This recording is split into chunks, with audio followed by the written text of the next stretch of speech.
My name is Hector Rodriguez. I go by the artist name of Bori, which is short for Boricua, meaning that I was born in Puerto Rico.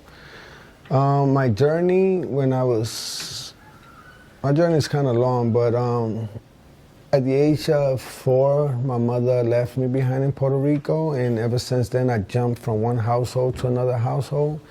At the age of 7, I was adopted by an uncle in Philadelphia who introduced me to the world of selling drugs. So from 7 to 13, that's all I knew was selling drugs and violence. At 13, going on 14, I moved here to New York, to Long Island. And 6 years later, because I was selling drugs, I ended up taking a life, which landed me in prison for 28 years was the sentence, but I did 27 years and 2 months. While in prison, I just decided that I needed to change my life over. So I started taking all type of courses, programs, my GED, parenting courses, just anything that I felt would help me better myself and better understand my situation. I also joined the Bar Prison Initiative program, which is a college in prison offered by Bar. And then I landed in RTA, which is rehabilitation through the arts.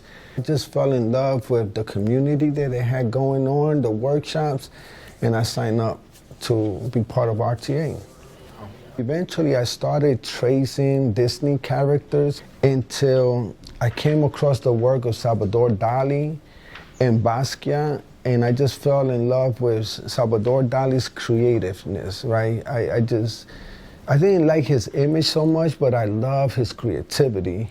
And Basquiat, I love his political message behind his art. It's a little bit more rough, but that's what gave me the confidence to jump into the arts and just explore and learn about it and just find my way through it. While in prison, art was my getaway, right? It's how I was able to mentally escape my environment.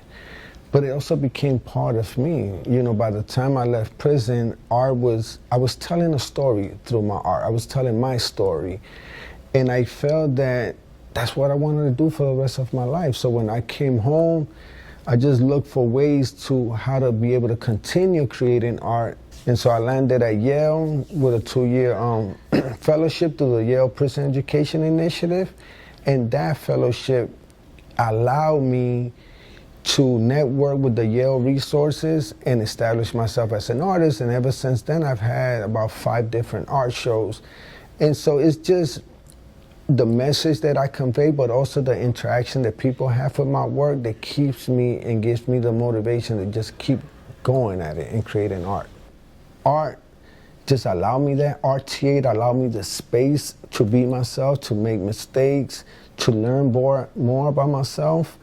Where out here, I'm in a bigger environment, I'm free, I could do a lot of things. I have endless access to art material, but I feel that the message is just as important. I use art to survive a prison system. Now I'm using it as a torch that I feel I need to carry forth to kind of bring light to what we're doing with mass incarceration in this country.